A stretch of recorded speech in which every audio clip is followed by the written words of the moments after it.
So the next session of today's handled by Dr. Chandan Karfa, an associate professor of IIT Guwahati, and I invite coordinators to introduce Sir to the session.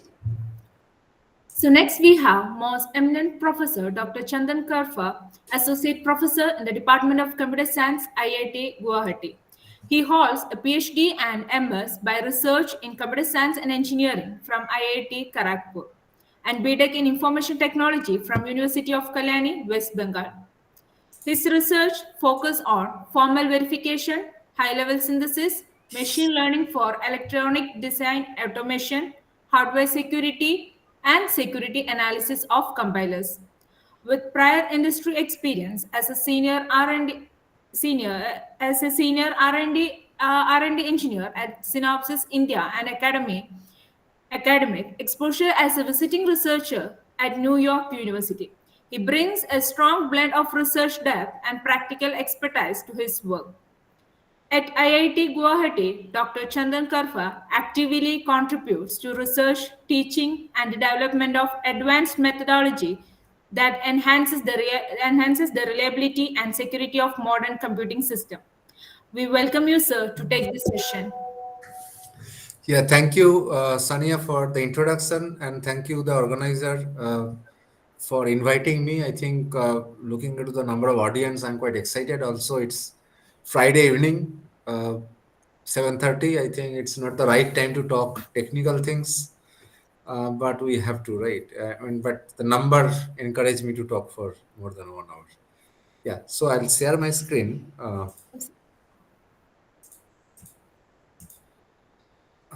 Is my screen visible?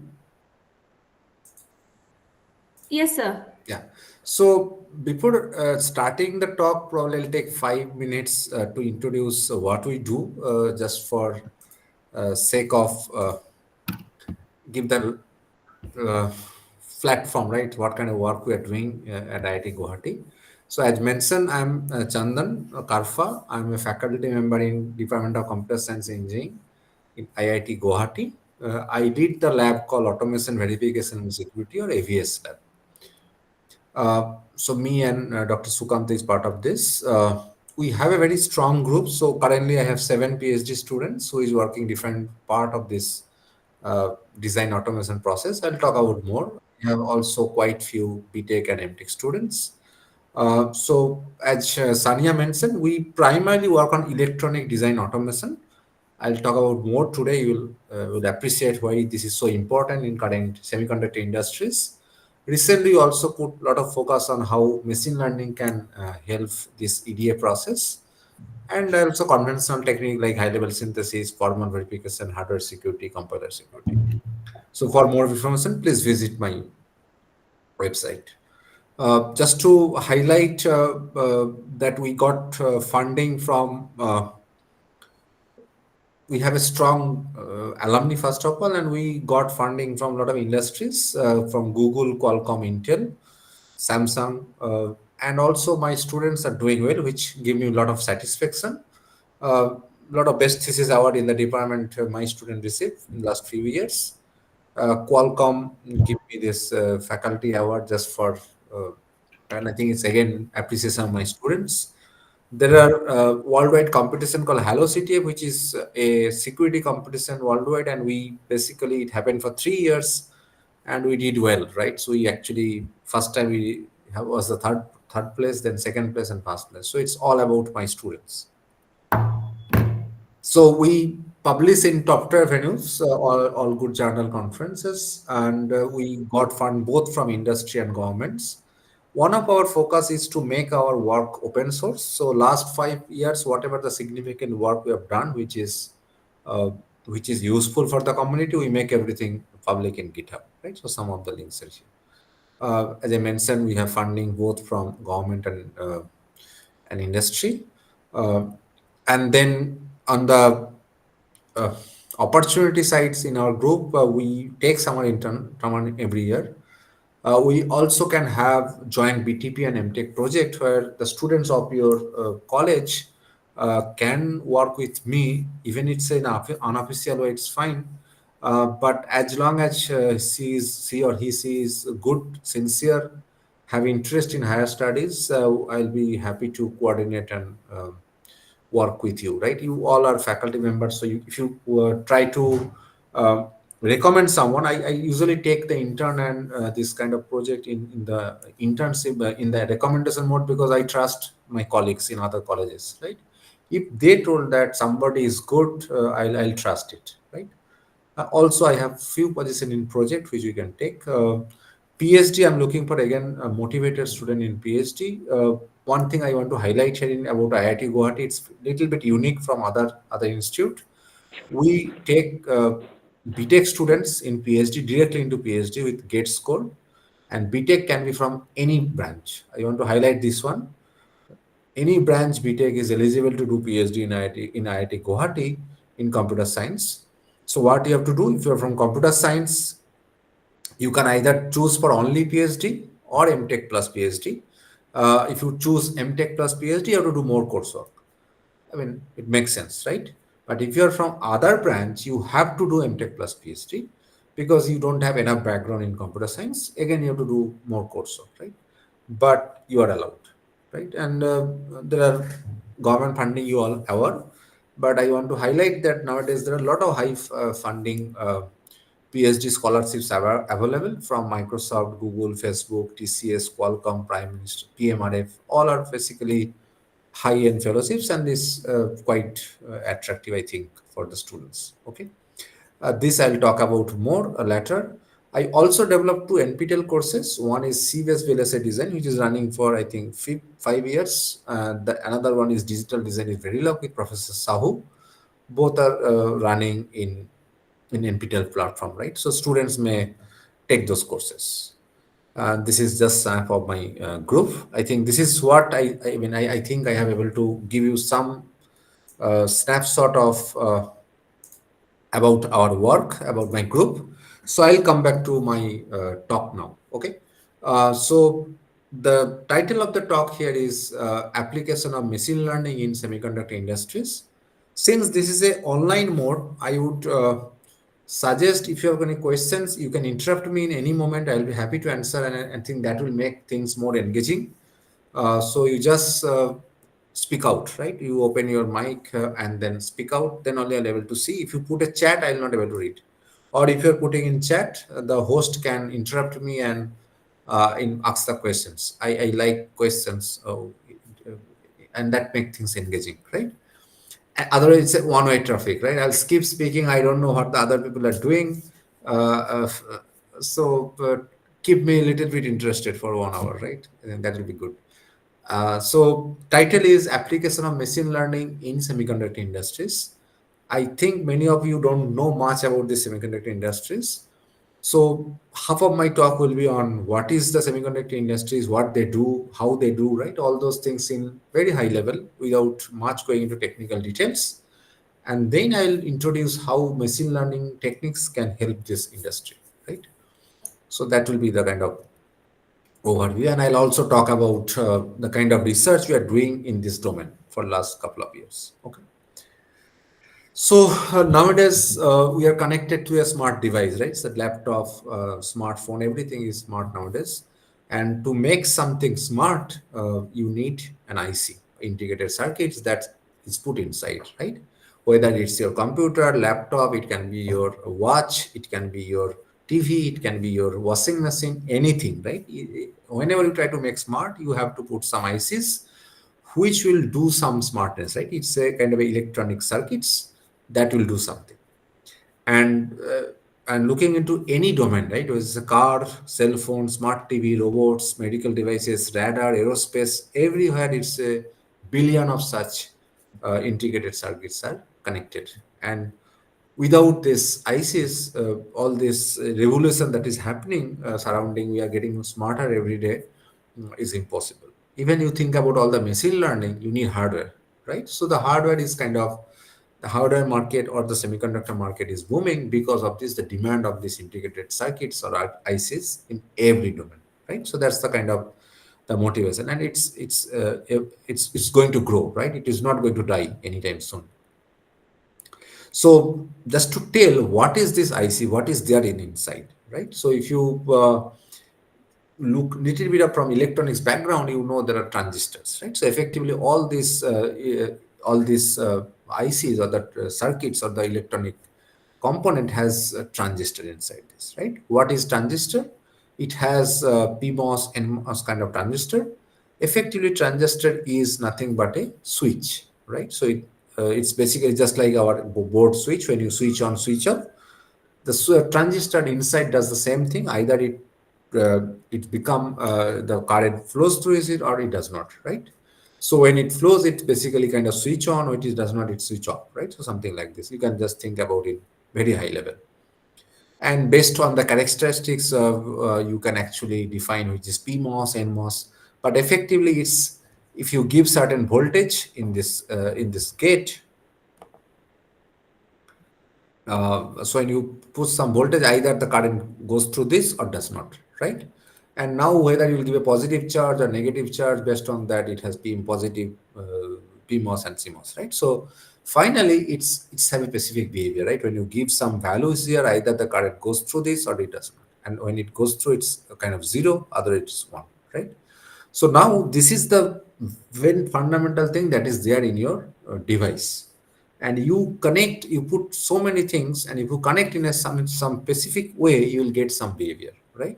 So if you connect these 4 transistor like this, you will get the behavior of a NOR gate, right? So this is how you basically develop this. Internally you have transistor, nothing else, right? Now let's have some quiz. I mean, although you can answer, so I'm trying to ask you, what is the diameter of our human hair, right? If you cut the hair, what will be the width? I'll not get answered here most likely. So we have, it is around 80,000 to 1 lakh nanometer, right? This is in nanometer, 10 to the minus 9. So this is the width our here, right? In nanometer scale, it's quite big, right? It's a very wide thing, right? Now, if you take about any virus like coronavirus, what is the width of that coronavirus, which is 100 nanometer, right? So it is basically 1,000 times smaller than the our human hair width. You try to visualize that, right? So our hair is so thin, right? If you cut it, it's around 1 lakh nanometer. The virus is 1,000 times smaller than that, right? And current transistors are 7 nanometer. I hope you get it, which is 15 times smaller than even a virus, right? So you have that small number of size transistors in your devices. So you can understand how small they are, right? It is kind of 15,000 times smaller than our human hair width, right? So this is the kind of analogy I try to give you. Now let's see the other aspect, right? How many hair we have usually? A normal human being has kind of 1 lakh to 1.5 lakhs hair, right? And now how many virus can be there in 2 centimeter into 2 centimeter space, right? If you do the simple math, it will be around 7.6 million, right? And now you think about a transistor of a IC of 2 centimeters or 2 centimeter, it will have 16 billion transistors, right? Because it's so small. Now I think I am able to give you the clear picture, right? In a 2 centimeter square, 2 centimeter into 2 centimeter flat area, you will have 16 billion transistors. Each of them is size of 7 nanometer, right? So this is the kind of technology, the area where we are in, right? So the natural question is coming: how to build such transistor, right? Just to give some pictures, it was first transistor was built on 1958 in TI, and now if you go into any normal new chip which has billion transistors, right? So it is quite normal if you think about Apple, Intel, everything, right? Now the questions here is how to build such tiny chip, which is 2 centimeters or 2 centimeters with 16 billion transistor automatically, right? So that's a interesting point, and I'm going to highlight more on that topic today, right? You will get to know how this kind of device is being built automatically in the industry, okay? Before going into that, I'll talk about more little bit about the history of this IC design, right? So as I mentioned, the first transistor was built in 1958, right? It's kind of 65 years from now, right?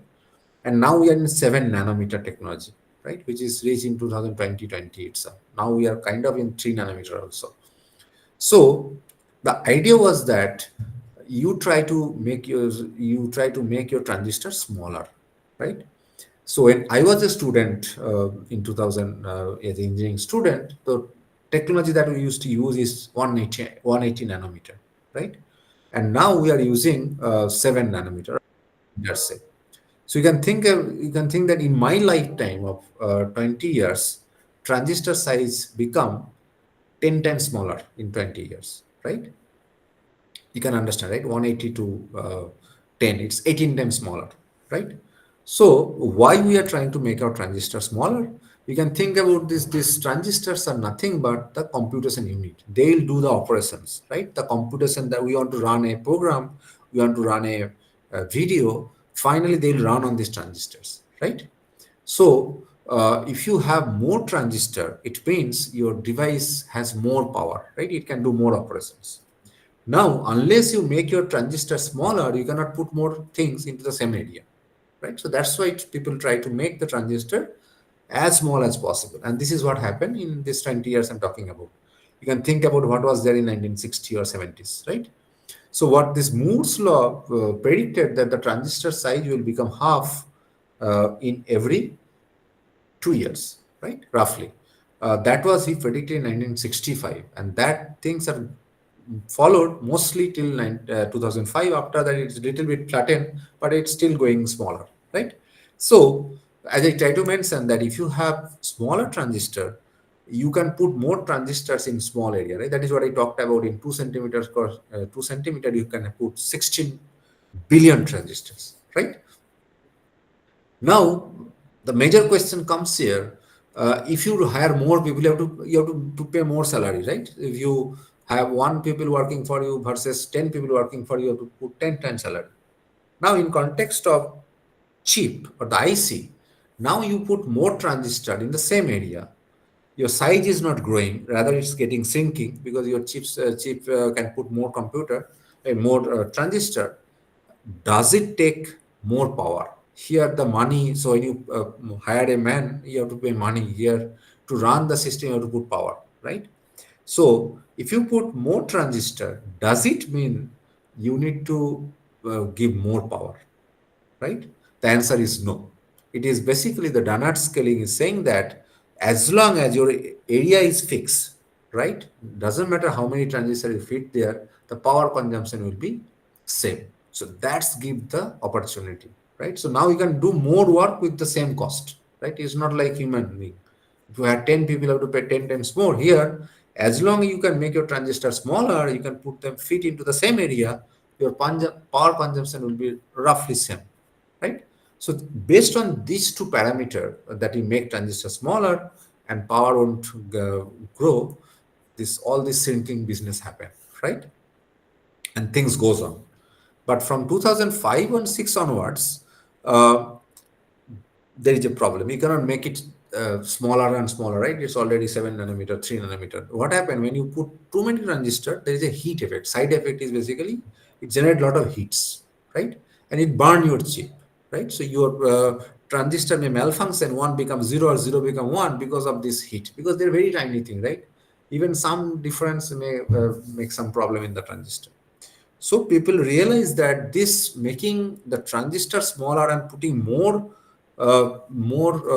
transistor in a system to make the it's more powerful is not going to work, right?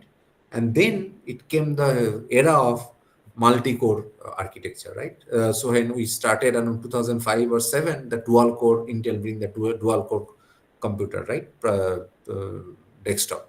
So then this dual core, quad core, these things is coming. What does it mean?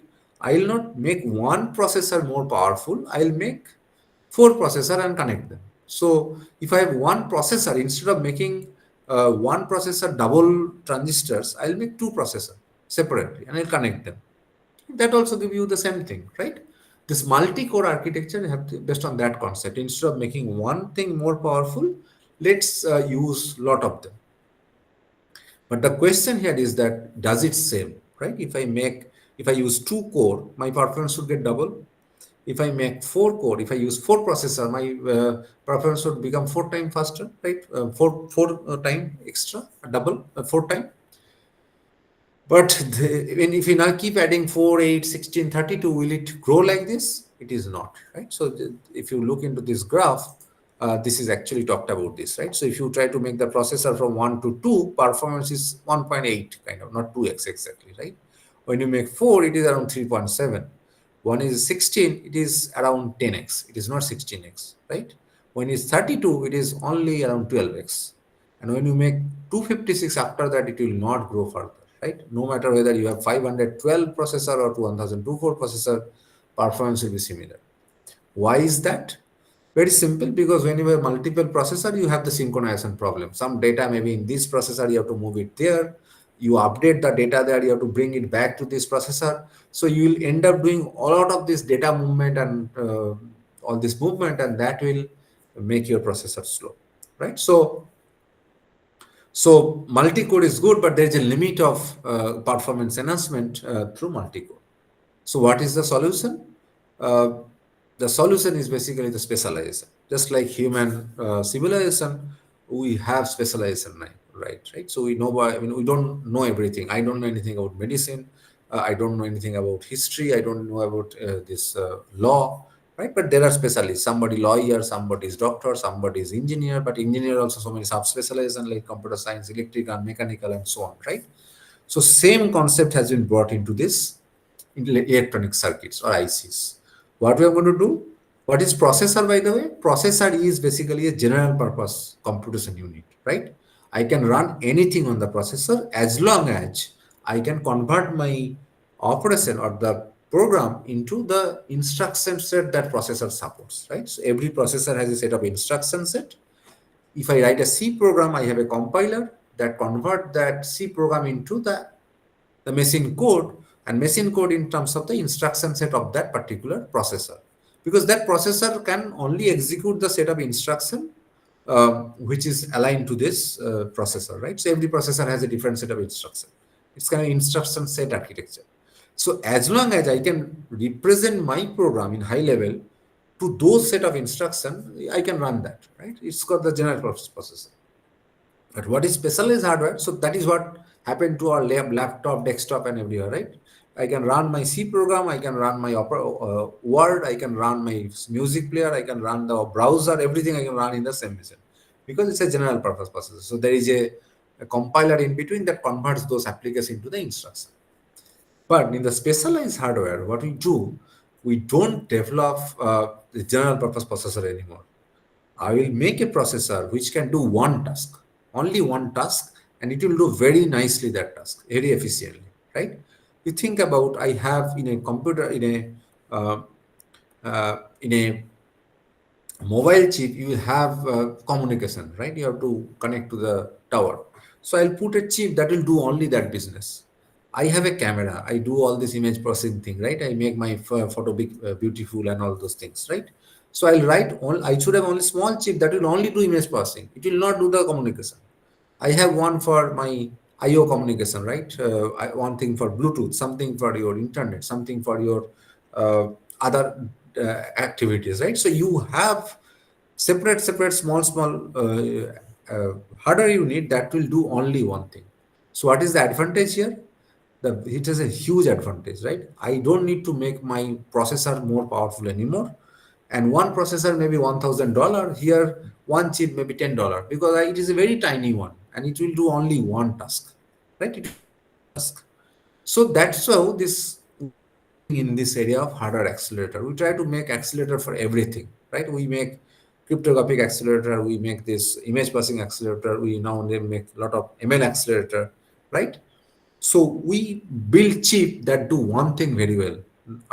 Also, we develop chip of general purpose processor, obviously, but we also make chip which is doing one task very well, right? So now coming back to the question that, yeah, which is good, but then how do you build those, right? Whether it's a general purpose processor or the accelerator, it will have million or billion number of transistors that I already told you. How do you build such chips, right? So that's the question that I'm going to ask you manually, of course, impossible, right? You cannot make a system of 1 billion transistors manually. You're going to write that code itself, right? If you try to write in Verilog, it will take years after years, right? So you cannot do that. So why we need what? We need automation. We need to build software that can help you, right? So it's basically the core idea of the entire this IC design is that you try to write your behavior in higher abstraction level, right? And then you have this EDA or electronic design automation tool that convert those higher level behavior into lower level, right? I'll talk about the entire flow. Finally, you need the layout, which is basically transistor level. So you need software to do that, right? So what is the advantage of doing this? Because if you write in higher abstraction level, you think about you're writing your chip in C program, right? It is quite easy to do that. And then if you have a software that can convert that your C program into Verilog code automatically, your life is simple, right? And this Verilog may be in different level, which is called register transfer level. And then you can convert that register transfer level into gate level using some software. From gate level to transistor level using another software, right? So I'll try to see you. So how many abstraction level I talked about? At the reality, you have transistors, but I told you that transistors are. So what we can do is that I connect some few transistor in some way, and which is basically give me some behavior like AND gate or gate, right? So if you connect 4 transistor in a specific way, it will work like a AND gate. If I connect 6 transistor this way, this will work like a XOR gate. I'm just giving some example. So we abstract that, right? I'll not write my code in transistor level anymore. I'll write everything in the gate level and or XOR anything. And then if I have a software that can convert this into this transistor, my job is simple, right? So this is one level of abstraction. Then what is the next level of abstraction? Is called register transfer level behavior. So when you think about a addition operation, if you try to think about a full adder, which you learn in Mano's book and all, so many gates also, right? What about it? I'll just write A equal to B plus C, right? I'll say if whenever the clock come, you do A equal to B plus C. And then there is a software that can take this A equal to B plus C into the full adder in gate level. So this is another level of abstraction, right? So here, this is called register transfer level because here A, B, C is all registered or the storage unit. I try to describe everything in terms of updation of value between registers. That's why it's a register transfer level, right? So you have the RTL level behavior. Now you can think one level up. Even the RTL level, you have clocks, synchronous and reset, set and everything, right? But how about I write my program in C, C++, Python, and there is a software that can convert my design, which is in C, C++ or Python, into the register transfer level. These are all Verilog, VSDL and all. So then my life will be more easy because in C there is no clock, there is no reset, there is nothing, right? So in a nutshell, this is what is the electronic design automation software, and this is the abstraction level. And this software, you finally write your chip or your design in higher level, either at the C level or register transfer level, and these tools can convert this, right? And this tool is called high level synthesis, which converts C to RTL. RTL to gate level is logic synthesis, and from gate level to transistor level is physical synthesis. And after that, you do the actual fabrication of the chip, right? And once the fabrication of chip done, you do the packaging and testing, and you make your IC ready for the market, right? So this is the overall IC design flow. I will skip a little bit of this detail interest of time probably, and I want to give you more context, I would say. So high level synthesis, as I mentioned, you have the input is C++ program, and it will automatically convert into Verilog, right? And it has substeps like scheduling, allocation, binding, which I don't want to go in detail in this kind of talk. And then you have the logic synthesis, where you give this Verilog in the register transfer level, and it will convert them into the gate level, right? And it has steps like translation, then optimization, and then technology mapping and all, right? People are from my background level to understand that more, but this is how you convert a register transfer level into gate level. And then you have the physical synthesis, where you take this gate level design and you do these steps like partition, plus floor planning, placement, routing, compaction, and you get the exact layout, right? And this layout will be fabricated further, okay? So this is how the entire chip is being built, right? Starting from C code, I bring the layout automatically using the softwares. Okay. So I'll skip these steps, how it is being happen. I can speak on this or not, because this is my favorite area. But I'll just interest of time, I'll talk. I'll not go into detail of these steps. Okay. Here I'm basically giving all. I just talked about this logic synthesis, which convert this RTL into gate level, and what is happening here. I'm more detail, but I'll just skip that. And this physical synthesis also. Physical synthesis probably I'll talk about little bit, or maybe I'll just give little bit of idea here. So converting RTL into gate level. You as I mentioned, right, a plus b, the plus I can convert into a full adder circuit. It's easy. That is called translator, right? You can take multiplier and you write the gate level multiplier design, you replace them, you'll get the translator. But once you did this, there are a lot of unoptimized design, right? So then the logic optimization, what it does is try to minimize your gate level design. And you have probably heard this Karnoma, Coin-McCloskey, but in practice those are not that does not work for billion transistors. But similar technique had been used in the industry to do the optimization of their circuit. And then you have the technology mapping. What happens here? You have the logic optimization, it's all of gates, but in a particular target library, because you have to fabricate finally, right? It has probably a subset of the things available. So you rewrite your entire design in terms of the gates or the nodes that are available in library. And that is called technology mapping. Again, there are some optimization possible. And this is how you get the gate level representation, right? And then in the physical synthesis, interesting. So again, you have a gate, say suppose you have an AND gate, OR gate and all. I can again replace that AND gate by transistor. So this translation is simple. But finally, in the layout, you have to place all the transistor in an area, right? So that is something not easy, because now you have million of transistors. So what we do in a computer science, whenever you don't try to, we can't solve a problem, the entire problem, we try to break it into small problem, and which is called divide and conquer strategy. Right? So we take the same strategy here, that I'll try to take the entire design, I'll cut into smaller block. If this block is too big to handle, I'll go the next level, I'll again break into smaller block, and I take a small problem and I place all the transistor for this one, and hierarchically I'll do the entire thing. Right? That is what is called partitioning, floor planning and all. Right? So when you do this partitioning, the way you should partition your design so that the number of wire is minimum between the block, because this is the, you have to make these connections, right? So the number of connection between two block is less, that will be good for you, right? So some picture to show that good placement, bad placement and all those things.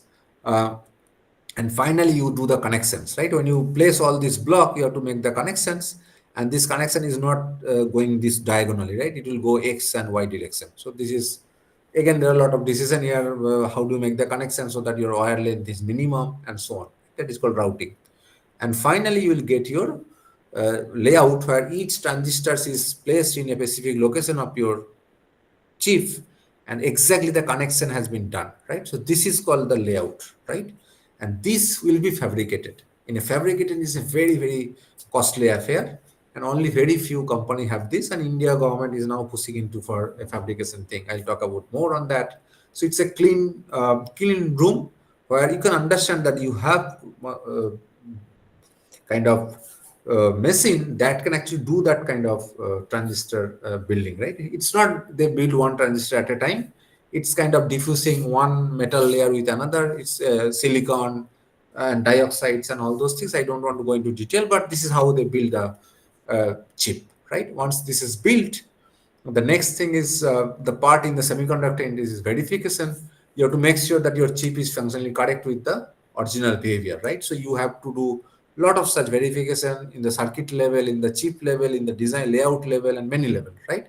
So you have a lot of technique. It's a completely new domain. I mean, it's a completely big domain. You can do through simulation, you can do formal verification, you can do satisfactory checker based verification, model checking based verification, equivalence checking based verification, and so on, right? So this is one of my favorite area, but the verification is another very important area. And then you have to, verification is before building the chip, right?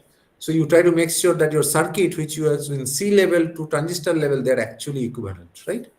But once you manufacture it, there may be some manufacturing defect happen, right? There may be some cross connection like this. There may be some defect here, so it does not connect it and all, because it's a physical chip. You have to do layer by layer, right? And so you have to test every chip that you build, and that is called test. Is another very big domain, and there are a lot of things involved here, like generating good test pattern, ATBG, automating test pattern generation, identify stuck at fault, and so on. Thing, right? So it's another domain. It's basically once you build your chip, you test that is there is no bug here, or there is no functional manufacturing defect here. Okay. So this is another domain, and then the next problem is the security threat into this IC supply chain. I want to talk about this as well. So what is this? So here you build the chip. As I talked about that. This fabrication is a very costly affair. Very few companies have the fabrication lab. So what does it mean? I develop my IC and I'll give it to you to fabricate, right? And it brings a risk, right? You can steal it, right? What are the things you can do? You can take, I order you to make 1 lakh chip, you make 10 lakhs, you give me 1 lakh back, and 9 lakh you sell in the black market. I paid a lot of money to the design engineer. I paid all the softwares to build the chip, which is an intellectual property to me. But because I have to give my things to you, you can do all those things, right? So this is called IC overproduction. There are piracy also. They can take this and put it to a bigger thing and make some other thing, right? How do you identify that somebody is not using your one, right? Or they reverse engineer and get what is your actual design. So they'll get the gate level design by doing the reverse engineering of the thing. So all the threats come into this IC supply chain because you have to give your property to your intellectual property to somebody else, and who can use it for ruin your company effectively, right? So again, the security threats are there, and there are a lot of work being done there so that people cannot steal your IP. Even if I give you, you cannot use it, right? So this is another area where we work a lot to make your this IC supply chain secure and so on, right? So in a nutshell, this electronic design automation has synthesis or which basically do this conversion, synthesis, logic synthesis, physical synthesis. You have this verification, you have the security thing, you have the test, right? This is the core domain of the electronic design automation. And if you see the entire semiconductor industries, it has the design. There are design engineers which will develop the chip or the RTL level design. You have the electronic design automation softwares, which is a very big industry. You have the packaging or the fabrication thing. Manufacturing or fabrication. Packaging, again, you put the actual IC in a case and all, so that you can actually connect it to other places. That is called packaging, and you have test, right? So this is the entire semiconductor domain, right? So I hope I am able to give you a very clear picture. What is there in your mobile? What is the tiny chip? How do you build that, right? Any question till this point? I'll try to take some questions here. If not, I'll move on, right? So this is my first part of the talk, where I talked about the semiconductor industries, right? The various part of the semiconductor industries. I have not talked about anything yet machine learning, right? So now I'll move on to the next part, where I'll talk about how machine learning will help all this process, right? EDA and other part. Okay. Any questions here?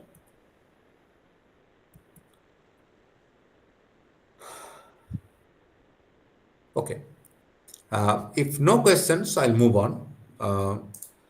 So now the question here is that so now everywhere, right, this things I have started with this, that every breakthrough, right, whether it's a AI, it's a robot, it's a driverless car, it's a quantum computer, it's a brain computer interface, everywhere there is a chip, right? So you have semiconductor inside it, right? So any big technology change come, that in behind there is a semiconductor, right?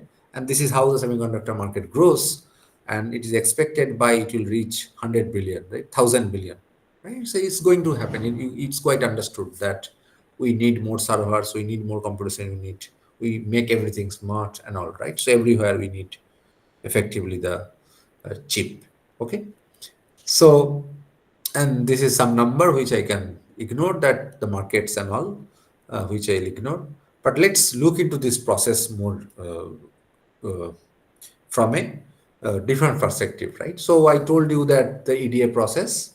So we try to, what is the objective of the synthesis tool that convert your uh, C code to RTL, RTL to gate level, or gate level to transistor level. So what they want to do, they want to improve the quality of the results, right? And what are the quality parameter? It may be area, it may be delay of your design, or power, right? So I try to make a design. I will do the synthesis from C to RTL, but I want to make sure my area will be minimum, right? That can be your objective. I want to make my chip very fast, so I want to reduce the delay. I want to make a chip from the same specification, but I want to make my power under control, right? So you try to, all the synthesis tool or the EDA tool that I talked about so far, what they does, they do the conversion obviously from C to RTL, RTL to gate level, or gate level to transistor level, but they try to optimize these QR parameters, right? Area, delay, or power. And what do you want to do? It cannot take infinite time as well, right? If you take 10 days to give a best design, you'll never take such tool, right?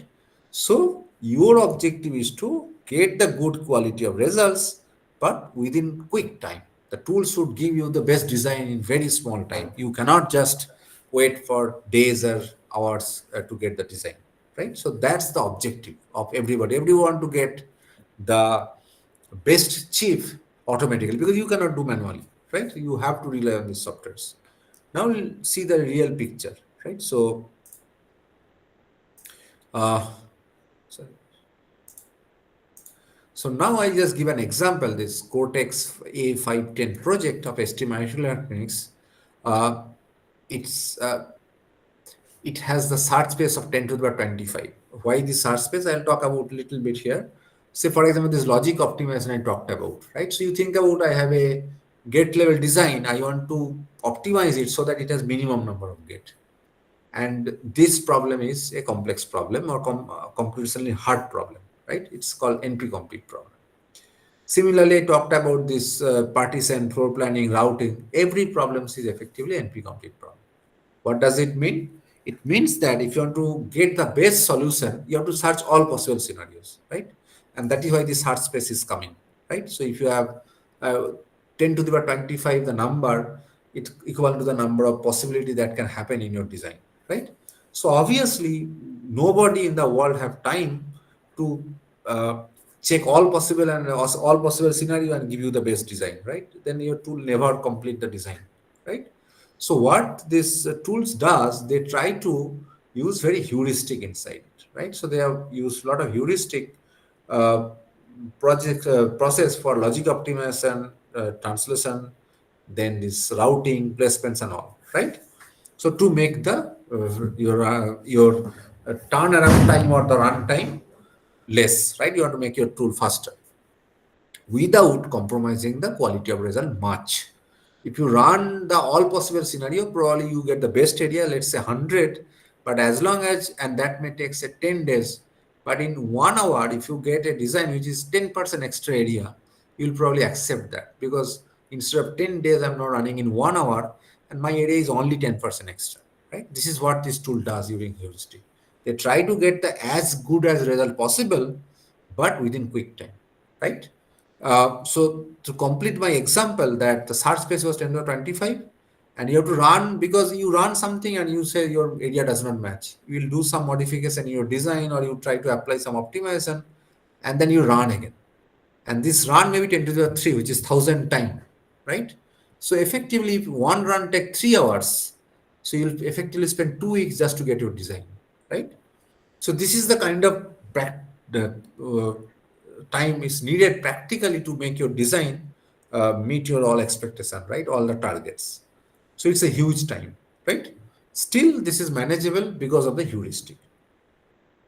So what this machine learning can help here, the AI or artificial intelligence help here, is that, so effectively what this conventional EDA tool does, it try to identify a good recipe. What is the recipe? Is the optimization that will help you reduce your area or power or delay, right? So it knows that if this kind of scenario happen, you do this, it will improve your area. So there are some historical the expertise of the engineer. They know that if this is the design, I can apply this optimization and then I'll get this design. So these are the known recipes, right? But whenever some unknown scenarios come, this tool does not work well, and your area may be explode and all, right? So now this is where the ML can come. So it can replace all these heuristic approaches, and you are already running your design. So you already say that if this is the scenario, if you apply this optimization, you'll get this area, right? And you can make a data set out of it, right? And then you can train a machine learning model there. And then instead of using those heuristic, now machine learning model can predict. I can give you that you apply this optimization to get the best results for new designs, right? So this is where this next generation AI assisted EDA tools are being developed, right? And it's a very, very active domain, and it's a quite interesting domain because people try to improve the quality of results and try to run the design in quick time. The advantage of this ML assisted technique, it can reduce your runtime by a lot because you are not searching for all combination your entire design. You are just going to predict or recommend something, right? Based on the previous data or the history of the data. You don't need to search the entire possibilities, right? So this ML technique can reduce your runtime and also can improve your quality of results because it can predict a good combination for unknown cases as well, right? So that's why they can easily replace all this heuristic technique that is being used in the EDA tool. Okay, so there are three direction of work is happening, and these are all three are very active domain. So far that I was talking about is AI assisted EDA model, where you basically train a domain specific foundation model like a vision transformer or language model like LLM or RNN and all or GNN and all, and then you use this into the tool for power hour synthesis, power optimization, logic optimization, and so on, right? So this can be integrated with the tool and replace those heuristic, right? All this prediction model can be integrated to the tool and replace all the heuristic that is being there, right? The second direction is that I told you that this problem is NP complete problem and computationally hard problem, computationally hard optimization problem. Why don't you rethink this optimization problem as a how can I parallelize this search problem, right? Just like neural network training, because you have the GPU now, right? So because I told you that finally you have to search in the all possible combination, how about searching them in parallel in GPUs, right? Because GPU have hundreds of such parallel uh, unit nodes, right? So you can rethink this optimization problem as a neural network training problem, and this is a very interesting domain where a lot of people are working, redefining the optimization goal as a parallelism problem, right? And the third direction is where you try to bring your agentic AI and assist the designer by giving certain suggestion. Don't do this, you try probably this kind of situation. I give you the design, I say that in this design I'm not able to meet my target plot. What is your suggestion?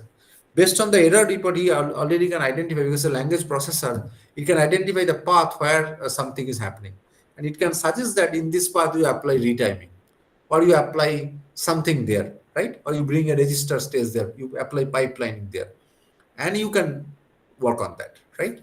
So agentic AI is also very, very important, and it's actually bringing a lot of changes in this EDA process. Okay, so in a nutshell, this is we can do. Okay, just given context that you have how this ML for chip design is happening. You have different designs. You create different data that in this design, if I apply this optimization, this will be my area. If this is the design, if I apply this optimization, this will be my area or timing, whatever the delay. You create this data set and you train your model, right? And then you use this model for predicting for the new design, right? If a new design come, it will tell that if this is the design and this is the optimization, you can expect your timing will be this much, right? So this way you can use this model inside the tool to make it faster. Okay, and it can also recommend. So there are three things: it can predict, it can optimize certain things, and it can recommend using uh, RL kind of techniques. Okay, so this is the worldwide picture where what kind of work is happening. I can skip this for interest of time. And as I talked about this LLM, or large language model, for ED is another very exciting thing, and a lot of work is happening here. What is, if you think this EDA in the semiconductor industry, right? You have different kind of engineers. Some of them are beginners, right? Some of them are medium level expert, right? 5 to 10 years of expert. Some of them are 10 to 20 years of expertise. Some of it is 20 plus years of expertise. So these beginners are controlled by these intermediate experts, right? So they don't know the probably the entire picture of the design, right? They are just working on very small component of the part, right? So they don't have the clear picture. Maybe the only the top expert know the entire story. So they do small thing, and if you combine everything, finally you get your chip, right? So this kind of small thing, which is much easier to do, which does not need huge expertise of the entire chip, those LLM can help, right? So the beginner's task, you can LLM can assist or can replace as well. Okay. So there are a lot of work is happening, like LLM assisted Verilog code generation, LLM assisted verification assertion generation, LLM assisted high level synthesis, LLM assisted debug, LLM assisted test pattern generation, LLM assisted RTL optimization, and so on. If you open all these good conferences, you'll see a lot of paper on this topic. Okay. So I hope I am able to give you the idea how ML can help this semiconductor design or the chip design process, right? So now what I'll do, the third part of my talk, where I'll try to give you a couple of example uh, uh, where we'll try to uh, what kind of work we are doing in this ML for ED or ML for semiconductor industries, right? So I'll talk about a little bit about that. So we use LLM for HLS, we do LLM and machine learning for logic synthesis and others, right? I'll give you a couple of examples in very high level. Okay. So this is one of the interesting work we have done this year itself. So the high level synthesis, as I told you, you take a C++ code, and if you give this high level synthesis tool, it will give you the Verilog, right? RTL. It's a widely used tool, and I have a complete course on that, CBS VLSI design. You can look into that course. But in high level, if you give this C code to the tool, it will give you RTL. But this RTL may not be optimized. It may not be efficient in terms of timing, area, and power. So you have to apply various optimizations. Okay. And that application of the optimization is a human effort, it's a manual effort. So there are three things can happen here. So some part of the code is not synthesizable, like function pointers or say dynamic memory allocation. So you have to manually convert them into synthesizable thing, right? You may have to apply various source code optimization like code motion, it may be loop transformations, it may be dead code elimination, and so many hundreds of optimizations are applicable, right? You have to make this yourself, loop tiling and all. And then the tool has a lot of pragma based optimization, which basically say that if you want to apply pipeline here, you give this way. You instruct me that pragma HLS pipeline, where initiation interval is 2, I'll do that. Right? So you have all these pragmas. But how do you know which pragma to be applied in which part of your code? Because your C code may be 1000 line, right?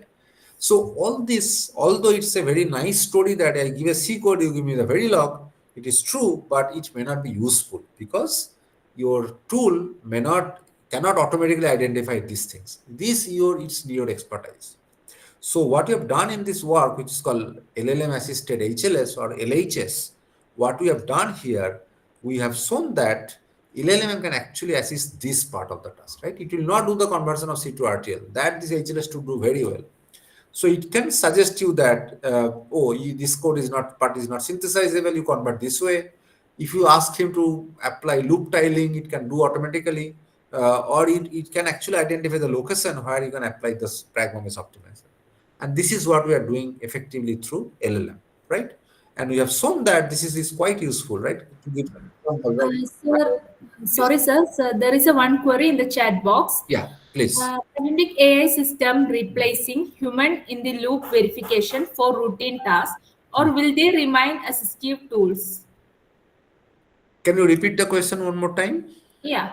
Agentic AI system replacing human in the loop verification for routine tasks, or will they remain assistive tools? Yes, it's a very important question, and this is the question everybody asking everywhere, right?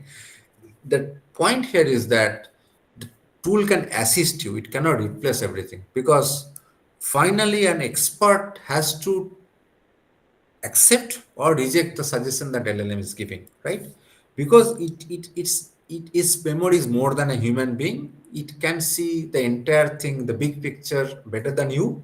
So it may be easier for him to identify things, because finally your C program or a very low code is basically a language, right? So it can give you the suggestion that you this can be the property you have to check here, or this is the bug probably in your part of the code, but it make a lot of mistakes, right? It hallucinate, it give wrong information, right? So it's basically it can be assisted tool for experts, right? So if you don't know what to do in verification, you cannot use it, and you cannot just blindly rely on LLM to do the entire verification of your chip. So both cannot happen, right? And non-expert who does not know anything about verification, what is formal verification, he cannot use LLM in that formal verification domain, because he does not know what to do there, right? Because LLM can do a lot of mistake for you. You as a expert, you have to discard the wrong thing, right? On the other hand, so that means it cannot replace you, right? And sorry, it cannot be used by a non-expert. On the other hand, it cannot replace you as well, right? So it is basically it is an assistive tool for the experts, right? So that's my answer to your question.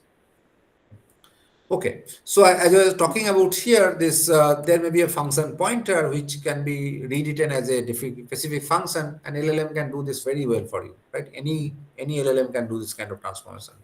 You have said this kind of code, and I want to do loop tiling, right? You'd say you tile this loop where my tile size is 4, and LLM 99.99% give you the correct version of the code, and it is properly tiled, right? So this kind of conversion manually may be error prone, but LLM can do very easily for you.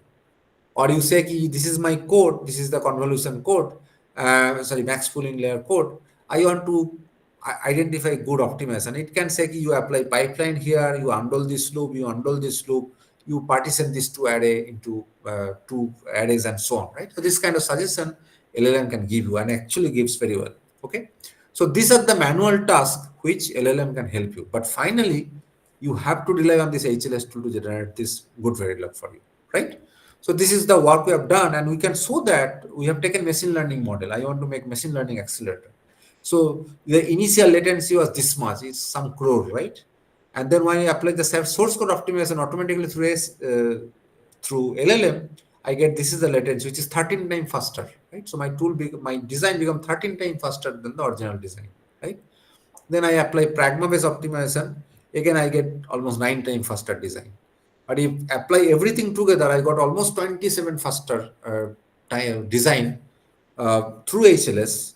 But LLM actually tell me what are the optimization you should apply. So this is where I'm going to answer your question as well, right? So you need to know how whether he's doing correct things or not. But I can use intelligently, and I can actually get this much of benefit. And some cases in this model, we get almost 2,700 times faster design, right? Which is unbelievable, right? So this all done with LLM, and we have shown that we can actually compare with other competitive tool, right? I don't want to go into detail. So the next work I'm going to talk about is I have, I think, 20 minutes. So in another 10 minutes I'll complete, and then I'll open for discussion, right? So the logic synthesis, as I told you, that finally you have the get level design, and then you want to optimize the design and then map into technology library. Okay, so what is the library mapping? So you have say design like this, and you want to find some pattern in the library. There are specific pattern like this. You want to cover the entire design with this pattern, right? Finally, because if you can cover this with a library cell, I'll replace this with that library cell, right? So this is called technology mapping. So in a nutshell, from a computer science perspective, it's a covering problem, right? I want to cover the entire design with certain pattern, so that number of pattern I'm using less, and the number of level of nodes I'm using is less, right? So that the number of node in the level in connecting in a chain is the delay, and the number of cell is the area, right? So this is the kind of covering problem, right? So how it is being done in the existing tool? because I don't know starting from this node, how do we cover, right? So do I take only this node, or I take these two node, or I'll take this two node, or I'll take these all three node, or I'll take these four nodes? I don't know, right? There are many possibilities. So what the existing tool does, it identifies all such possibilities, which is called CART. Okay. So for every node, it try to identify what are the possible way a sub-circuit starting from this node can be covered with a technology node, right? Because I don't know which possibility has to take. And now there are too many possibilities. So then they do cut pruning. They try to remove some unnecessary cuts. And then they try to see which particular cut or a sub-circuit have a equivalent representation uh, in the technology library. That is done by Boolean matching, because it's a functionality checking, right? Whether the functionality of this circuit is equivalent to that node or not, right? That's all. So this is what happened in the existing tool flow. Then what we realize that because there are too many nodes, and if you try to identify too many cards, your runtime will be more, because all the search will happen on these cards, right? So what we identified that that the kind of the existing tool, the tool we are working called ABC, which is from Berkeley, so that actually identified 250 possibilities for each node, and that they use in the search space. It's too much. So what we did here, it's a very intelligent thing we have done, that we create a cart classifier. Okay. So what we'll do, I train my model with lot of design. If this is the cart, is there any mapping or not? Yes, no. So this is my data set, right? And then where I train for 10 different design, 10,000 possibilities, that is my data set. I train my model, cart classifier. What it will do, now if I give a new cart, it will tell yes or no. If it is yes, that means there is a technology cell that can map this particular cart. Or zero means that does not exist any technology cell that can have a mapping of the cart.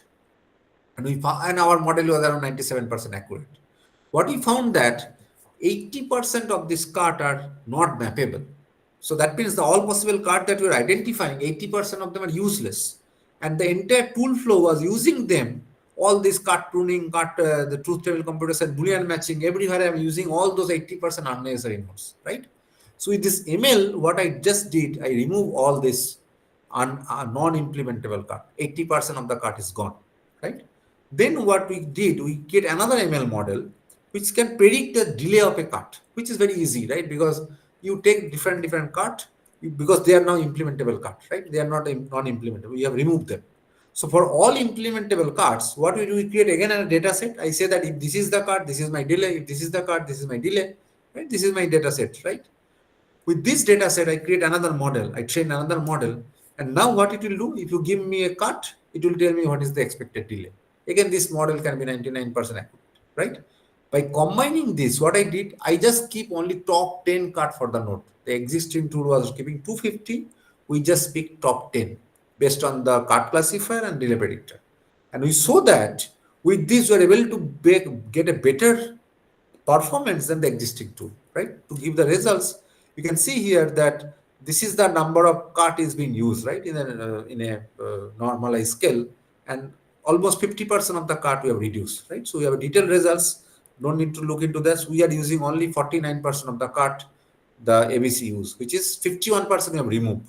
And what is that? Our area is as good as them, one, and we are able to improve the delay by 2%. So what is it? That we are basically making my tool at least 50% faster, because we are using half of the cut, and still we are getting better result than them, right? This is how the ML can help. It's a very perfect example how ML can help here.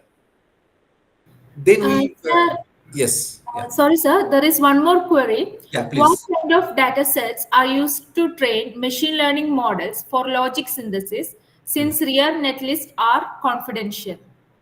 Yeah, so what we have done, it's an excellent question. Your question will be answered perfectly in the next work. So in this work, we have taken open source design, right? And as I mentioned, for the delay predictor, I say I just represent my cart using a GNN, graph neural network, right? GNN model. So I keep the features for the cut and the predicted delay 10, right? So this is my data set. So I run for 10 design for 10 different options. I create all the cuts and I actually map and I get the actual delay and I keep that as a data set. And it's a very simple ANN model, right? So, sorry, this is ANN model, not GNN. GNN is being used for other cases. So, but this is how I just create the data set from open source designs, and this kind of prediction is quite accurate. I mean, you will see that. Okay. So using that, you are able to make the tool at least half runtime. That means it's at least 2x faster, and you are able to beat the existing tool also, right?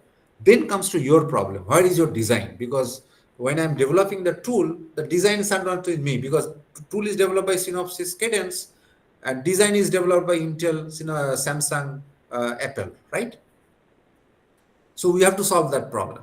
So then we bring the concept of federated learning. So how about I'll create the model, I'll send the, because Intel will not give the design to the EDA tool developer, right? Synopsys, or Apple will not give the design to Synopsys. But Synopsys has to create this model, right? ML model has to give to Synopsys, and they don't have the design. So the model they will prepare may not be good enough, right? So what then we bring this concept of FedTM, which is just accepted a couple of months back, where we talked about that.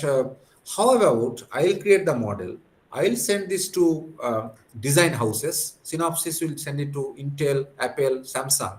They'll train the model locally and send me the trained model, only the model parameters, and I'll aggregate, right? So then you don't need to send the design, rather you just train it, right?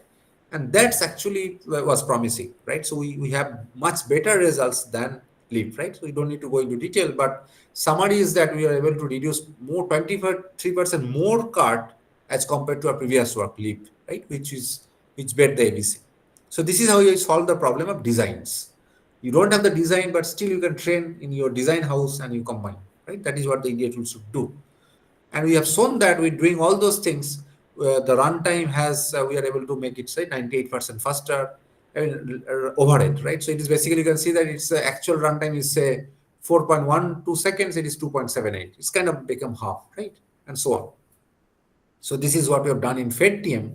Then the question come of library. So I told you that this 180 nanometer, 130 nanometer, the 7 nanometer, right?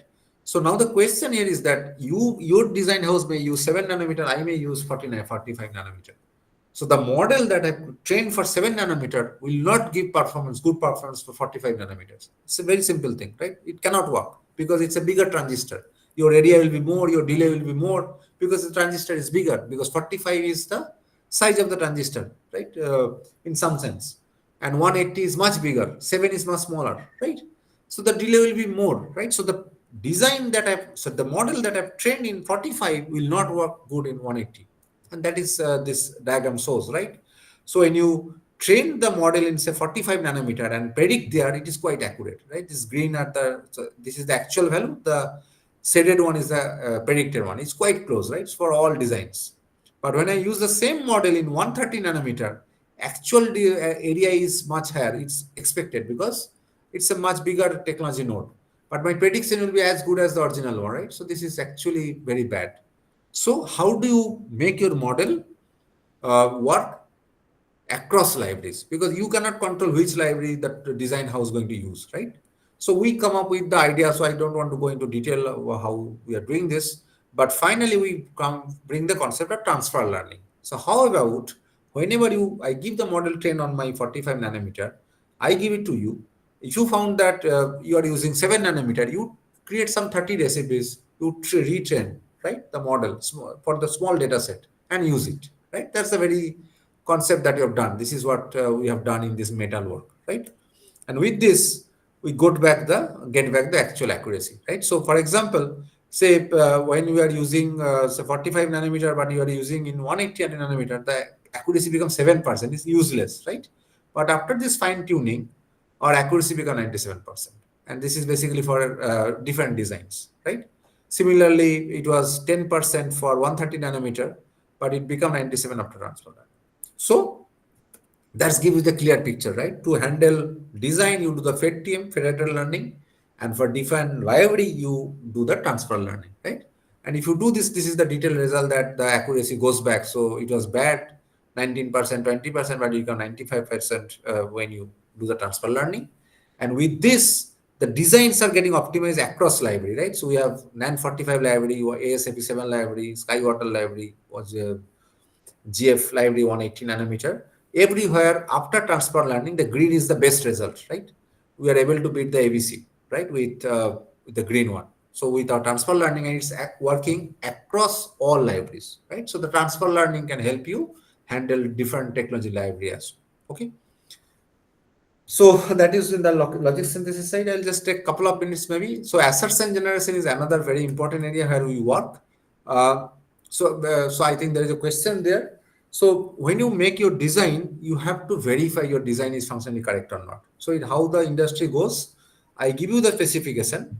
Design engineer either write the Verilog or write the C code and then use HLS. They get the design, right?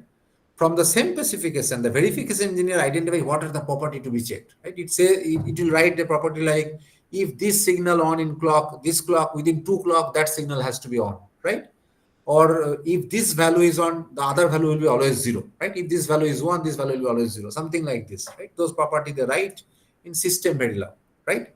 And then there are softwares, formal verification tool that check this property on this design and tell whether this implementation satisfy this property or not, right? If this satisfies, that means this design is functionally correct. So this is how the verification works in the industry. Now the question here that if this is the I told you that if the design is not correct, you go back and correct and all those things, right? But the question here is that this assertion generation is a human expertise, right? People, the verification engineer, read this very carefully and write this. So it's a manual process, lengthy process, erroneous process. So what we bring the concept, how about using LLM to generate these properties from the specification, because it's in English language, right? And it turned out that it's quite good, right? And we found that this is one of the best application of LLM in generating assertion. So we basically have 3 versions of the work. We started with Chirag, where you saw that how you can use LLM in generating the assertions from the design. And it was kind of basic concept is that your specification is very generic, but design has a lot of internal thing, right? So once you generate the generic property, you have to tune that property to the design specific. That is why the mapping we use manually there. And then we move into lag RV where we try to find the mapping, which also using another LLM, another agent. And then in the Sangam, we try to create quality assertions where you say that if you give me a signal or the wire in the design, I want to find the property for that wire, right? So I should have that level of control. So we use Monte Carlo tree search to identify quality assertions, right? So this is how these 3 work extend. But the moral of the story is that even we generate the assertions with automatically using LLM, we are able to get a coverage of 90%, 93%, right? These are called property coverage, branch coverage, toggle coverage, which is quite good, right? So we are able to generate assertions that is almost covering 97% of the design space in terms of toggle coverage, right? Which is a huge thing. And I think this is happening completely automatically. Okay. So that these are the work I do. So I'll conclude now. If you are interested in this domain, these are the conference you should follow. One is Design Automation Conference DAC, ICCAT, LAT, DATE, and these are the conference, MLCAT. So this ML becomes so important. We have a specific conference now, which is machine learning for CAD. CAD is basically computer-aided design, right? Or there is a specific conference is LAD, which is LLM-aided design. How you can make design with LLM? Okay. So many people ask me this question that does the computer science has any role in semiconductor industry? I think after my talk, I don't need to explain this. I'm a computer science engineer. I work in this domain, right? So all this ML for EDA, LLM for EDA, formal verification, all this EDA software, everything is developed by computer science people. I think that is now well known, and your skills should be good: data structure algorithm, C++, formal methods, machine learning, and all those things. And a lot of industries are there, and billion of transistor ICs being developed. So you see huge industry, right? I just copy paste some of the logos just to attract your attention. Just to highlight Government of India's effort in this.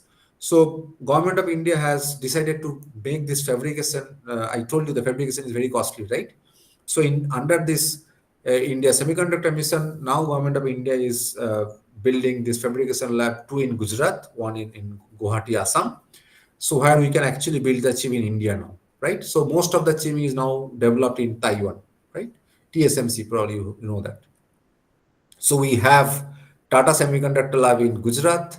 Micron has this facility in Sanand, Gujarat, and we have this testing facility in Assam. So these are going to develop in a couple of years. They are going to be functional. I think some of them are going to be functional in 2000 end of this month. I mean next year itself, right? And to make the manpower ready for this domain, government have also taken many initiatives. Probably you have seen the Semicon conference where our honorable Prime Minister has shown several chip has been developed by many academic institute, right? So you need to access this software to build chip. I have talked about all the software. These are very costly software.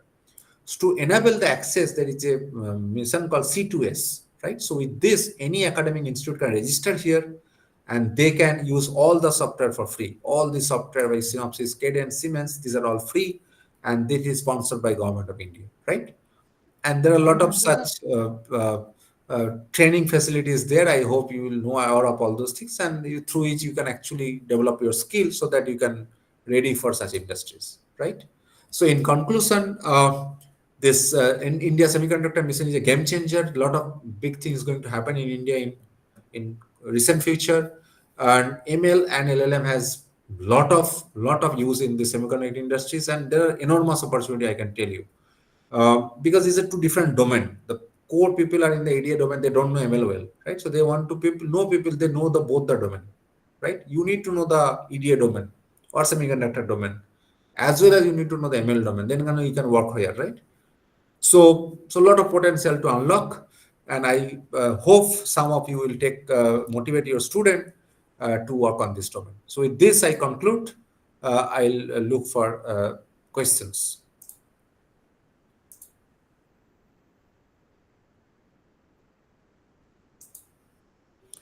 So is there any question? Lot of slides I have shown, lot of knowledge I have tried to convey through this short speech. I maybe go a little bit uh, faster in some spaces. Sorry for that, because I tried to cover the entire thing within 9 and I started 15 minutes late. So yeah, I'll be happy to take questions. Thank you, sir. Thank you for the wonderful session. Participants, if you have any queries, you may please proceed and ask now.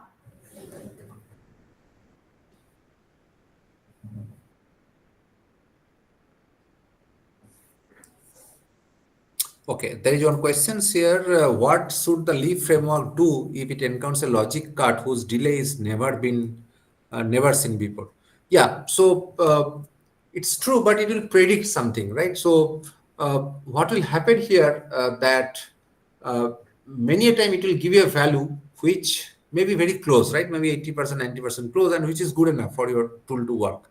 But whenever the conventional one, so if you look into this leap work very closely, conventional work actually identify 250 cards per node, right? And if you have 1 million nodes, you can see what is the search space, right? What we did, there may be, I agree with you, there may be some false positive, right? So the delay may not be very accurate. Maybe there are some cards which is not actually implementable, but I term them as accurate, when term them as implementable, or vice versa. Some card was not implementable, I make them implemented, and vice versa, right? Because accuracy is around 93, 94%.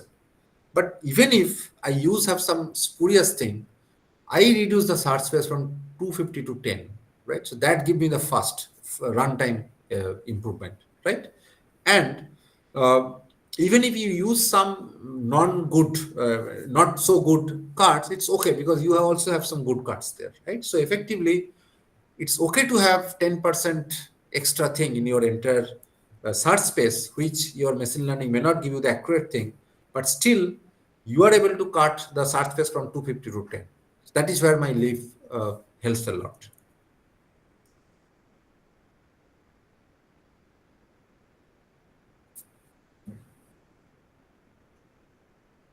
Any other questions?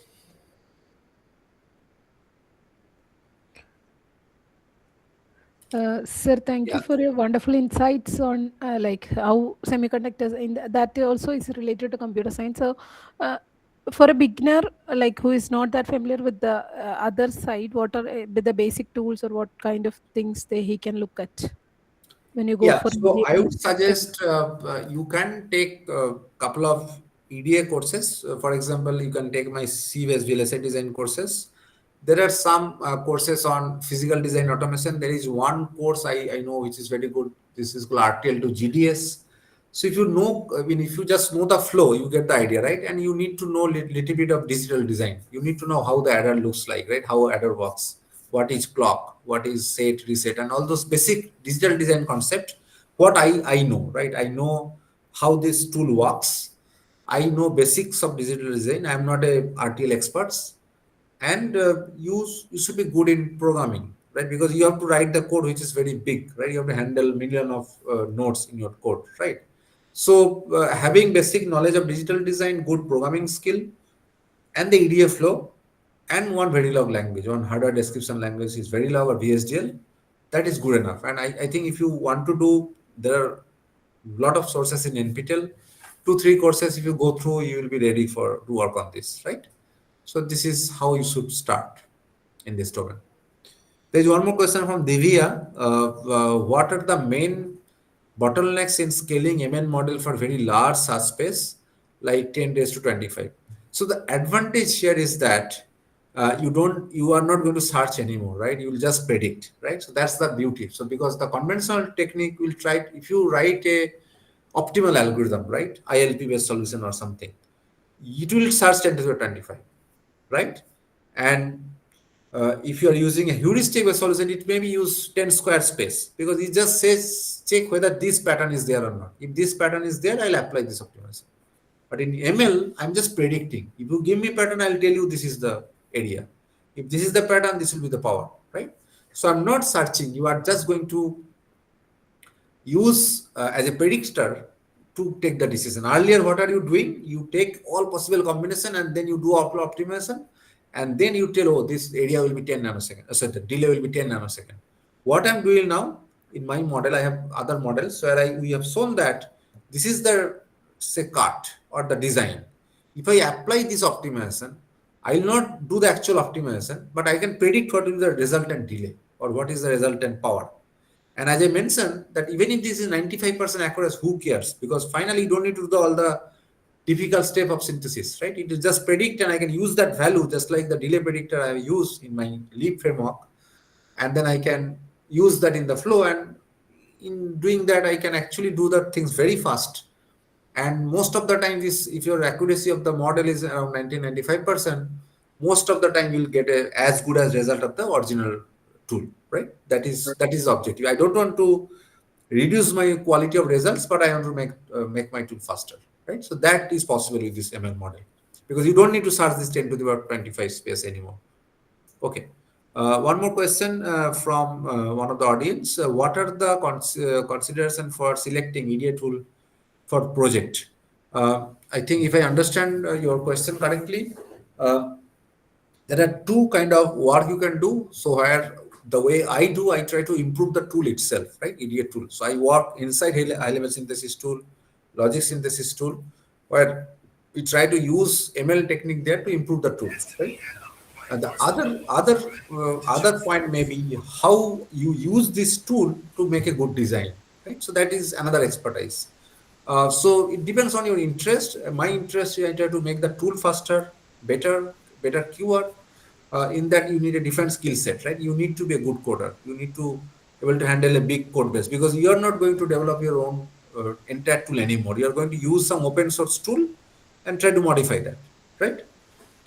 So this way, but if you are a more a design engineer, you try to use this tool suitably so that I can get my optimized design as soon as possible, right? So that is another direction where we can take the help of LLM also, right? Try to see how to reduce the area. It can give you guidance what kind of optimization you should pick. So that's another direction. So there are two directions effectively. Okay. One more question from Divya is area recovery and timing optimization often conflict? Yeah, exactly. So it's a trade-off, right? If you have less area, your timing will be uh, how do I say that? Yeah, it's a trade-off because you cannot reduce area and timing at the same time, right? Can ML help run the area trade-off? Yeah, it's actually can do that. So uh, you can actually consider it. I mean, I have not worked in this point. It's a very interesting point you mentioned. So far, the model that we are creating is either to predict the delay or area or power. But you can take a area delay product as your optimization parameter, right? Instead of only area or only timing, you take the area delay product and then you train your model, right? So if this is the design, if this is the pragma or the optimization, this will be the area delay product of your design and you create the data set. And then if you try to train your model on that, and then you can predict you can use that to reduce the overall trade-off between area delay, and even you can bring power into the context, right? Well, I mean, I have not worked on that, and I'm sure there'll be some work which targeting all three parameters together. It is possible, quite possible. Okay, good. I am happy that people are asking very relevant question. So I was thinking whether I am talking uh, relevant thing, but seeing the questions, I'm quite happy that people have followed my talk quite well. Thank you. Any other questions? Otherwise, we'll end up. It's already 9. Probably your family is not liking this this kind of sessions online. Yeah.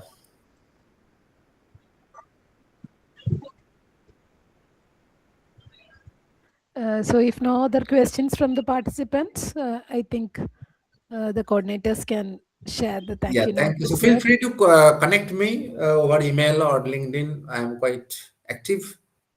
Other platforms. So if you have any questions, any suggestions, please feel free to um, uh, connect with me in the social media or my email ID. It's available in my website. Yeah. Thank you.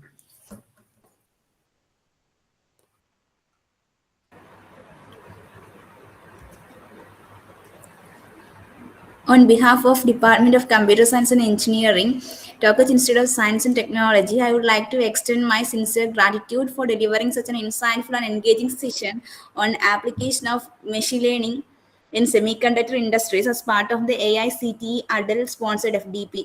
Your expertise and passion for the subject were evident and greatly appreciated by all attendees. Introducing us to the semiconductor world from the evolution of IC is really interesting and informative. Introducing us to how to develop a chip in the detailed way is appreciable. Addressing different threats in IP supply chain and how to address them was beyond our knowledge. We are thankful for that, sir. The insights shared regarding the practical implementation of machine learning in the semiconductor sector, potentially including topics such as machine learning for logic synthesis, provided significant clarity and inspiration. The session effectively bridged the gap between the theoretical knowledge and real-world industrial applications. Introducing your own project motivated us to apply the concepts we get into our own project as people working in the field of computer science, making us realize the importance of semiconductor in the computer science field, and we will make us to contribute more to this field. Once again, thank you, Sam, for this valuable session.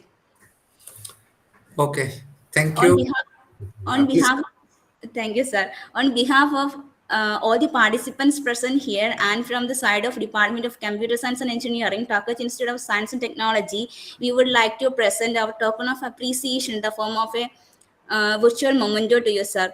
So please accept it. Thank you. Well, well accepted. Yeah. Thank you for everyone time. I hope I was not wasted your time and it was little bit useful for you. Thank you very much. Good night. You kindly wait for a moment for all the participants who are here. If you can switch on the video, we can take a group pic. Yeah, that will be good. So requesting the participants, coordinator, can you kindly stop the PPT presentation? So those who are here, kindly.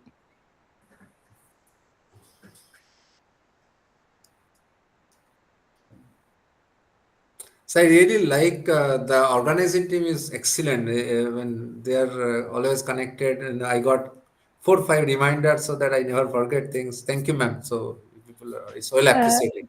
I know thank, it's a hard thank, work, right? Connecting with okay. everyone, doing all this work. Yeah, but it's greatly appreciated. Thank you, sir. Sir, can you please I agree with you, stop sir. that presentation? Can you Okay, like okay, I'll do that. exit the presentation mode so that Sorry, we sorry, can sorry. get the participants? Yeah, sorry, sorry. Yeah. So all the participants who are here, if you can switch on the video, it will be helpful. Coordinators, kindly take some group pics. And some more people, if you can join, it will be. So those who have the cameras, if you can join, it will be very nice. And we can also get to see the people. So thank you so much from TocH Institute of Science and Technology, Kochi, Kerala. So you are from different parts of the country, and we feel so much gratitude in connecting with you all. Okay. Thank you very Hello, much good for evening. joining. Yeah, Thank you. Dr. Karfa, I am Dr. Srila. Oh, yeah, we have a I've lot been of connecting WhatsApp you. communication. Yeah, Yeah. yes, sir, yes, sir. Nice to And I would connect like with to you. mention a special note of gratitude to Dr. Manju also for Oh, connecting you and yeah, for yeah. Manju recommending is you our for this. student, right? He's my student actually. Yeah, so Yeah, thank you so once it's very again, good. sir. It's very good. Yeah. Thank And you. in fact, thank you from our organizing team. Thanks to all participants too. Okay, okay. Have a good night and have a nice weekend. Thank you. Thank you. So I'm disconnecting. Okay, thank you. Yes, Okay, sir. thank Thank you, you so sir. much.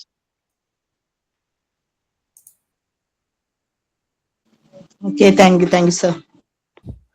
Thank you, I'll participants. If you yeah, have, think the uh, participant, yeah, we can wait for a few more minutes to we'll wait for the coordinator to announce some and to have some announcements regarding tomorrow, because tomorrow will be the last day of our conference. So we have some guidelines for you. Over to Elsaba.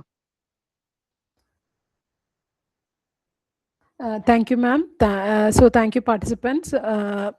We tomorrow our sessions will be starting at 2 p.m. So it is a bit early, and being a holiday, kindly find time to join on the time for sessions. Get connected, and we have 3 sessions planned for today, and 2 are the sessions by our international delegates. The first session will be starting at 2 p.m. and the session will be. One second. I'll be sharing the details as usual in the group. The first session will be from Dr. Kala. She's an expert from IIITK, Indian Institute of Information Technology, Kottayam, and her session will be on hardware for AI. Then the second session will be from our Aussies expert, Mr. Jimin Jos. He's the CEO of the Side Group, Netherlands, and he will be sharing his expertise in high performance computing and AI powering scalable intelligence. And the last session for tomorrow will be AI in healthcare by Dr. Jinesh Ahmad. He is again our overseas expert from computer science, higher colleges, technology, computer science department, Dubai. And after that, the main things about tomorrow is that in the concluding session, we have to attend the test, and the test will be basically the basic questions from all the sessions that we have covered in the previous days. And then we have to certainly submit a feedback in the ACT portal. And meanwhile, we will be uploading the attendance for all these past days, including today. And if we have any confusions in the, some have raised confusions regarding joining with the other email IDs, so we will clarify with you once we match the attendance. If you have any doubts, we will connect with you before marking the absence. Okay, so any other concerns, you can definitely reach out to us. Thank you all the participants for joining. Any feedbacks from the participants, we will be happy to listen. Good evening, ma'am. Good evening. Ma'am, all the session was so informative. Thank you so much for conducting such a sessions for Ma'am, us. can you just introduce yourself? Yeah, Like, I'm Dr. R. Kavita okay. for Research Institute of Technology and Science, working as a professor in the Department of Computer Science. I'm from Tanjavur, Tamil Nadu, ma'am. Okay, thank you. Thank you so much, Thank ma'am, you for so your. much. It was so informative. So, of course, it starts from 6 to 9:30. I think only one session we couldn't attend since the resource person was not there. All other Yeah, was yeah. so good, That so that informative. Ma'am, the thing is, we have to undergo a test, is it not, ma'am? But so far, ma'am, am I audible to you? yes, yes, certainly, ma'am. You can Yeah, continue. ma'am. Since we have to attend the test event, so we need some PowerPoints or such a thing which the resource persons have already Ma'am, shared with us. ma'am, so far, most of our resource person, except one or two, I have to get the slide, so I'll be sharing that by today. Okay, ma'am. Okay, so I'm in the process of collecting them from them, and we'll be sharing that. And also, we'll be Actually, uploading all the session recordings to YouTube, and we will be sharing you links too. Okay, because for as you know that future all references. all the topics are so interrelated, so we need to go through everything before we have to give our test, no, ma'am, because Oh, we need to sure, score sure. marks. Ma'am, whatever we have collected till now, we'll be sharing very soon, and Okay, other things we'll ma'am. be sharing Thank you so further. much, ma'am. Okay. Thank you so much. Thank you, ma'am. Yes, Anyone ma'am. else? So we'll be very happy to get the feedback from the participants because we are connected from different parts of the nation, and we feel so happy that we are connecting in this manner after COVID and all this. Lot of potential to connect with people all over in different places. So anyone else would like to share feedback?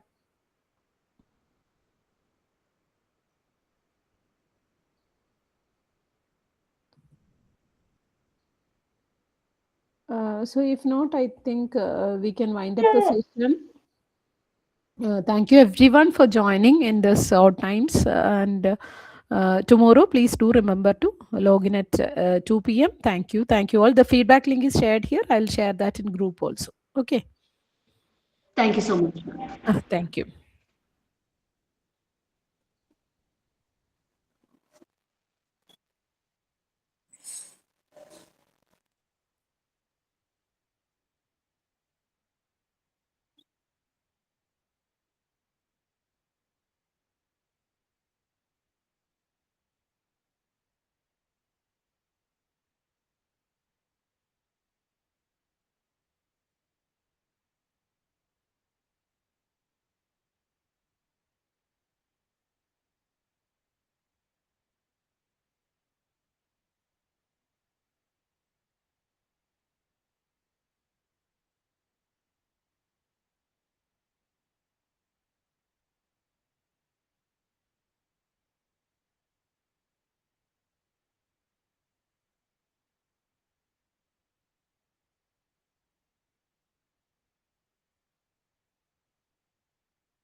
Anjuman, please stop recording.